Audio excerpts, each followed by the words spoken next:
Bonjour à tous, c'est Hugues, j'espère que vous allez bien. Aujourd'hui, je suis extrêmement content de vous retrouver pour un épisode hors série sur ma chaîne YouTube, donc qui ne va pas porter sur l'Ironman, mais qui va porter sur la course à pied, qui est mon sport préféré, et plus particulièrement sur mon expérience autour du marathon. Cette vidéo me tient particulièrement à cœur parce que vous allez voir que mon expérience autour du marathon a très mal commencé et a plutôt bien terminé. Si cette vidéo vous a plu, n'hésitez pas à la liker et surtout n'hésitez pas à vous abonner à la chaîne YouTube, ça me ferait vraiment super plaisir. Et maintenant, je vous emmène avec moi lors de mon petit footing hebdomadaire. Aujourd'hui, je vous retrouve pour une séance d'endurance fondamentale sous la neige à Copenhague. Et j'en profite pour vous partager les 5 leçons qui m'ont permis de gagner 25 minutes entre mon premier marathon et le second marathon que j'ai fait.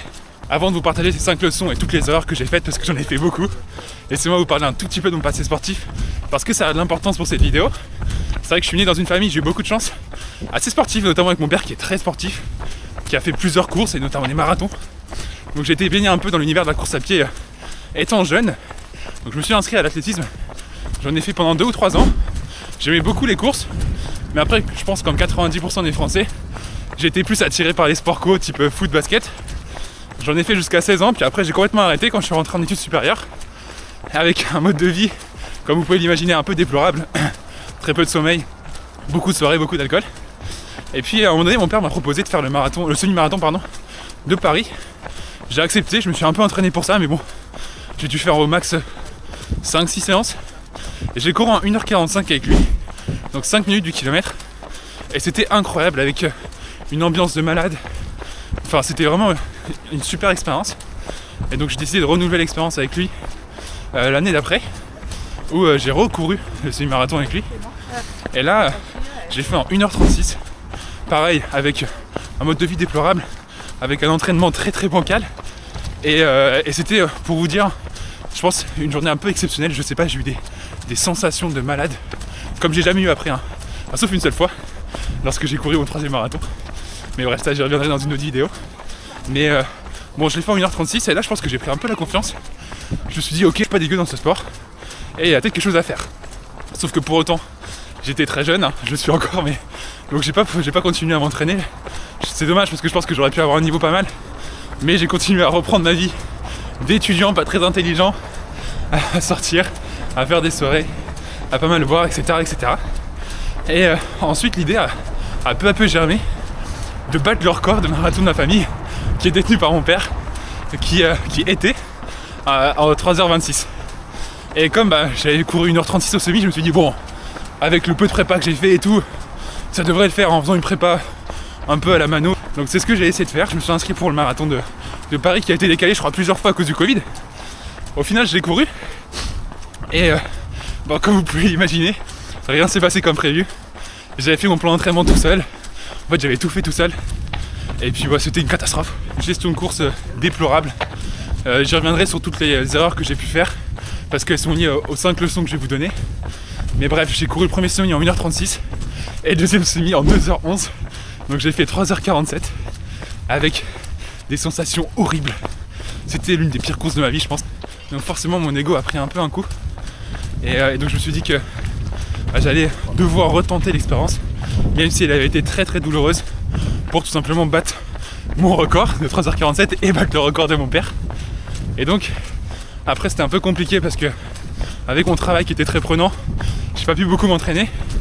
Et quand je suis arrivé en dernière année d'études où là j'avais beaucoup de temps, je me suis inscrit au marathon Nice-Cannes. Et là tout s'est passé différemment et je me retrouve au chaud dans mon appart.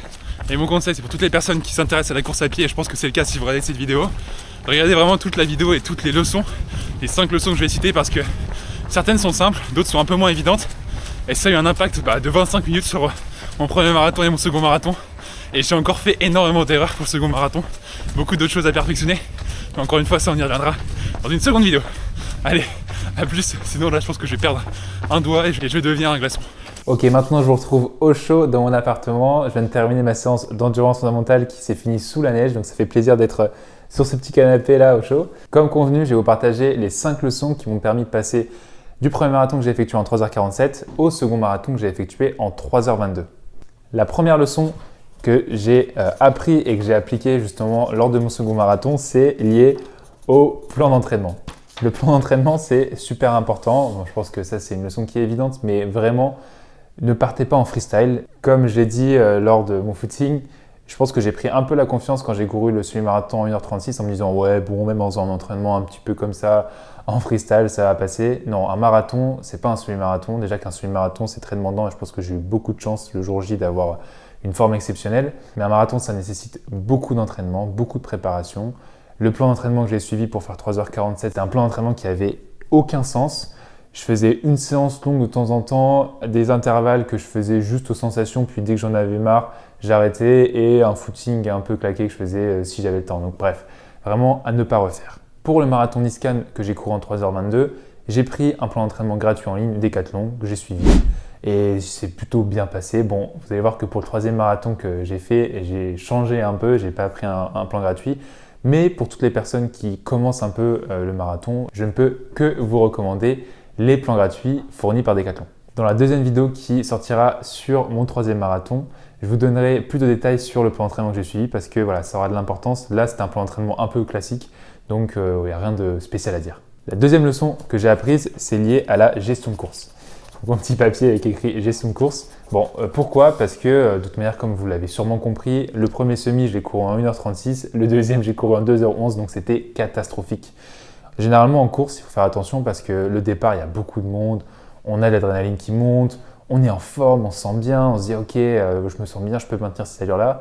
Et puis vous connaissez le fameux mur du marathon. Moi, je me le suis pris en pleine face assez tôt, dès le 27e kilomètre. Je me souviens très bien, j'étais à Concorde et je me suis dit que ça allait être très dur parce qu'il me restait encore 15 km à faire.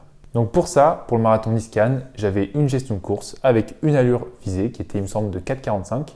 Et alors, je ne l'ai pas très bien respecté, hein, donc c'est une erreur que j'ai faite lors de Niskan. Il me semble que je suis parti un peu plus vite, mais j'ai couru mon deuxième semi, je crois, 4 minutes plus lentement que le premier. C'est une nette amélioration par rapport à mon premier marathon où, donc entre les deux semis, il y avait pratiquement 40 minutes de différence.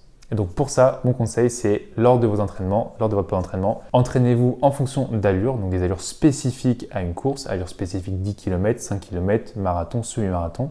Comme ça, vous allez être habitué justement à courir à votre allure marathon que vous allez pouvoir répliquer le jour de votre course. Bon, pour le marathon Niskan, j'avais une idée, je m'étais fixé un objectif de courir en dessous de 3h26, donc je connaissais l'allure qu'il fallait que je fasse. Pour autant, lors des entraînements que j'ai fait, j'avais pas forcément travaillé beaucoup cette allure spécifique marathon. Donc bon, c'est quelque chose que j'ai corrigé pour le 3e marathon, mais encore une fois, on y reviendra dans la seconde vidéo. La 3e leçon, c'est lié à l'hydratation. Bon, là, j'ai pas grand chose à dire, si ce n'est que je me suis pas assez hydraté. Je suis parti avec une gourde exactement cette gourde-là, mais je crois que c'était cette gourde-là en verte. Donc je crois que c'est 650 ml. Donc c'était pas du tout assez. En plus, c'était vachement encombrant parce que je suis parti avec la gourde dans la main. Donc c'était assez lourd quand même sur 42 km de l'avoir. Et il me semble que je n'ai pris aucun ravitaillement si ce n'est cette gourde-là. Donc hydratation catastrophique. Moi, ce que je vous recommande, c'est de boire si possible tous les kilomètres une petite gorgée. Ou sinon, lors des ravitaillements, tous les 5 km, de bien boire. Mais c'est pas ce que j'ai fait et ça m'a coûté cher parce que lors du mur, j'étais vraiment pas bien. La 4e leçon, c'est lié. Alors j'ai écrit semaine -1 égale attention. Qu'est-ce que ça veut dire? Ça veut dire que mon conseil, c'est surtout pour toutes les personnes qui ont mis beaucoup d'efforts dans la préparation de leur marathon, c'est de commencer à faire attention une semaine avant. Typiquement, une semaine avant, on peut attraper une maladie. On peut faire une intoxication alimentaire. C'est ce que j'ai fait. Je suis parti au restaurant manger de la viande. J'ai mangé beaucoup de viande. Et au final, j'ai vomi et je suis resté plusieurs jours au lit, donc le lundi et le mardi. Et ma course était le dimanche. Donc forcément, j'ai eu le temps de récupérer un petit peu, mais j'étais pas à 100% de ma forme. Ça, si j'avais fait attention, si j'avais décliné ce restaurant pour le faire juste 2 semaines après, ça ne m'aurait pas coûté justement les points de vie un peu, les points d'énergie que j'ai perdus. Donc commencez à faire attention à peu près une semaine avant la course afin que vous soyez justement bien frais le jour de votre course. Et la 5e et dernière erreur qui est pour le coup, je pense qu'on n'en parle pas assez souvent, je veux dire sur les vidéos YouTube que j'ai pu regarder parce que j'en ai regardé beaucoup, c'est lié à la musique. En fait, j'ai fait une grosse erreur de me dire ok, je pourrais en quelque sorte courir sur n'importe quelle musique à partir du moment où j'ai un peu de musique dans les oreilles, ça ira. Non, j'ai fait une playlist très rapidement parce que j'ai pas pris le temps de le faire et c'était une grosse erreur. J'avais des musiques qui étaient très peu motivantes, surtout en fait lors du 2e semi-marathon où j'en ai chié. Si j'avais eu, je sais pas, un peu de Rocky Balboa ou un peu de rap US dans les oreilles, je pense que ça aurait pu me motiver un peu, mais j'en avais pas. J'avais vraiment des musiques douces, calmes, relaxantes, c'est pas du tout ce qu'il me fallait. Donc préparez une bonne playlist. Mon conseil, c'est ce que j'ai fait pour Niskan et c'est ce que j'ai fait pour le deuxième marathon de Paris, donc le troisième marathon que j'ai couru, c'est de faire une playlist en fait en quelque sorte crescendo. Parce qu'au début, vous allez avoir de la motivation, vous allez avoir du jus. Donc là, c'est pas très grave si vous n'avez pas de la musique qui tabasse dès le début. Et au fur et à mesure, vous savez que ça va être de plus en plus compliqué. Donc là, montez un peu en puissance vis-à-vis de la musique afin qu'elle soit de plus en plus motivante. Donc pour le marathon Niskan, j'ai corrigé ces 5 choses. Enfin, du moins, j'ai appris de ces leçons et j'ai fait en sorte de ne pas répliquer les mêmes erreurs que j'ai faites. Pour autant, le jour J, quand je suis arrivé et que j'ai franchi la ligne d'arrivée, j'étais content parce que le temps a été nettement battu. Je voulais faire 3h26, j'ai fait 3h22. Mais j'avais un sentiment un peu de frustration, comme si je pouvais mieux faire. Parce que j'ai fait le jour J énormément d'erreurs et également parce que les conditions de la course le jour J étaient assez difficiles. Il faisait, je crois, pratiquement 30 degrés de ressenti. Et puis le parcours était assez, on va dire, énervé dans la mesure où la seconde partie, je crois qu'il y avait pas mal de dénivelé positif. Donc bon, je suis arrivé en me disant, c'est bien, je suis content, mon objectif est accompli. Mais il y a moyen de faire quelque chose de gros. C'est pour ça que j'ai décidé de tenter le coup de poker. Le marathon de Niskan, c'était fin octobre. Il y avait le marathon de Paris qui était donc en mi-avril, il me semble. Donc grosso modo 6 mois après, un petit peu moins de 6 mois après.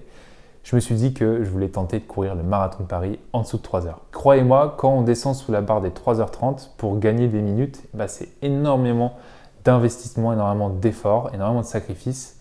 Et ça, justement, j'y reviendrai dans la seconde vidéo qui va sortir sur cette chaîne YouTube pour vous expliquer si oui ou pas j'ai réussi à courir le marathon en dessous de 3 heures et vous partager un petit peu tout ce que j'ai mis en place pour justement essayer d'atteindre cet objectif. Si cette vidéo vous a plu, n'hésitez pas à liker et à vous abonner à la chaîne YouTube. Je vous dis à très vite pour de nouvelles vidéos. C'était Hugues, à la prochaine.